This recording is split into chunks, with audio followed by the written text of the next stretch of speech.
Welcome to Thursday, the 14th day of December 2023. This Day Weather Podcast brought to you by Hot Springs County Travel and Tourism, reminding you that as the temperatures get colder and the snow flies at Thermopolis, you can always find yourself in hot water. Well, across portions of the high plains east of the divide, it was very soupy again from southeastern Wyoming across portions of Colorado, western Nebraska, and up on the Happy Jack area between Laramie and Cheyenne, where upslope can just sock that area in for quite a while. Lots of hoar frost, lots of icy conditions developing, making for a very pretty photograph there, but also some very icy conditions, and we're seeing that in many areas with freezing areas of drizzle and fog overnight and snow, and just kind of a mixed bag of weather there across portions of the southern plains, but along in just east of the Continental Divide in the central and southern areas. That will lead to travel hazards in those areas again today and into tonight. Now, the quiet stretch of weather we've been talking about for everybody else is still on tap. Basically, once we get this storm system out of the southern plains and out of this region, the weather from tomorrow through the weekend, well into early next week, will be very benign. Temperatures will warm up, high pressure will be overhead. We're just looking at very little weather going on, probably through at least Tuesday or Wednesday of next week. That pattern change we've been talking about late next week, especially by next weekend, Christmas week and into the new year. It's certainly looking like a pattern change in the western United States. In fact, the model divergence has gotten better in the long term. The problem is we're still pushing out the forecast here 10, 12 days into the future. So we're still looking at a lot of variability in our solutions, and you expect that.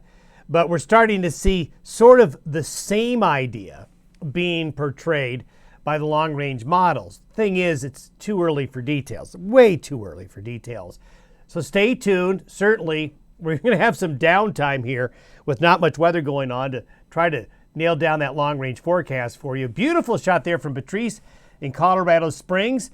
The storm hitting southern Colorado last night with some snow and across portions of the central and southern areas along and south of I-70, along I-40, a very wintry environment yesterday, last night, and that'll continue into today. There you can see the cloudiness associated with the low. Now, you can tell that it's not terribly organized yet, but it will as it gets further east out into the plains. But all of these bright white clouds showing the higher cloud tops, the precipitation that is developing with them. We showed you that inflow of moisture coming into the storm from the south and from the southeast, and that will continue. The northern edge of the storm system is going to produce some soupy weather with low clouds, freezing drizzle, and fog across some portions of eastern Wyoming, parts of Nebraska, parts of northeastern Colorado on the edge of the storm. But as you get up around it, look at how there's just nothing going around. Very clear conditions elsewhere. This storm system, though, is going to track eastward, hook up with another one coming in out of Canada, and become a problem. Stormy weather along the East Coast as we head on into the weekend. Now, out in the Pacific, as we've been showing you and telling you, look how they're just lined up here. There's just a lot going out into the Pacific, but a high pressure ridge is building over on top of us. You can see that the jet stream winds, you can see the wave clouds off the Canadian Rockies here. That's exactly what that is. You see that sharp line? The sharp line is the Continental Divide. These are high level lenticular clouds and wave clouds coming off the mountains. Basically, that's showing us where those strong jet stream winds are going up to here. So we've got the southern jet and the northern jet. Those will stay apart for now, but they'll come back together later. And that's when our weather changes. So the upper level low early this morning is just west of Gallup. By tomorrow afternoon and evening, it starts to make its way eastward. We talked about that other low coming out of Canada. It's going to join up with this. They're going to coalesce into one low and swing this way and bring windy, wet weather to the East Coast, maybe some snow on the back side of it. This is one of the lows off the coast of California that gets cut off as well from the main jet stream. This is going to meander and just kind of hang out off the coast of California this weekend into early next week. Depending on how far east it goes, it will likely start to spread some rain into the coastal areas, Washington, Oregon, and California, depending on how far east it wobbles, but it's going to take its sweet time. High pressure builds overhead And this is the quiet weather that'll come into the Rockies later this weekend, and into Monday and Tuesday. This is for Sunday night into Monday. There you can see the low spinning up along the East Coast. So they're going to have some stormy weather. Then we start to see what's going to happen between the interaction between these two systems, because what will happen is that eventually we're going to see a more robust branch of this northern jet stream start to push into the Great Basin and Rockies mid to late next week. In the meantime, though, this is the precipitation forecast through Sunday. So you can see some of that rain just starting to get into California, the storm that's currently in the southern plains, a little bit of snow up here in the northern plains, but elsewhere, severe clear through the weekend. This is what the snowfall looks like through Sunday as well. Now, going out further, we're going to show you the European model and the GFS model. The Canadian model does not go out this far, but what I'm showing you is Christmas morning.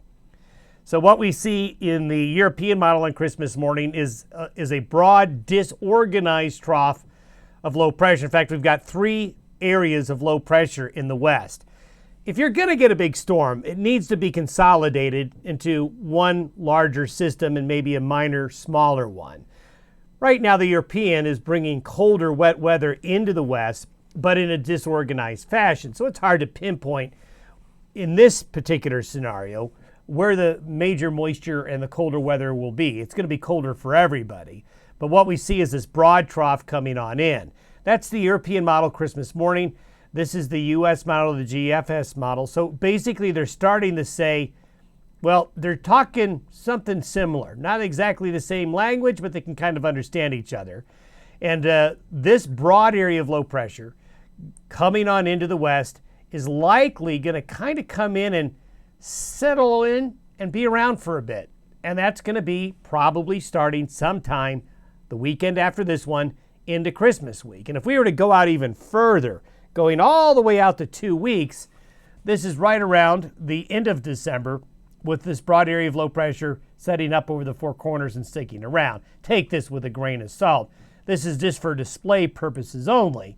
But what we could see is a trough pattern in the west from Christmas through Christmas week into New Year's week, which would mean a return to colder, unsettled weather, which means the threat of snow and back to wintertime weather conditions. So take advantage of this gap, this good weather that's coming up here in the coming days. But after that, we're probably going to see some changes. Stay tuned for details. Those are not going to come clear until probably early next week. Have yourself a good Thursday. We'll see you tomorrow.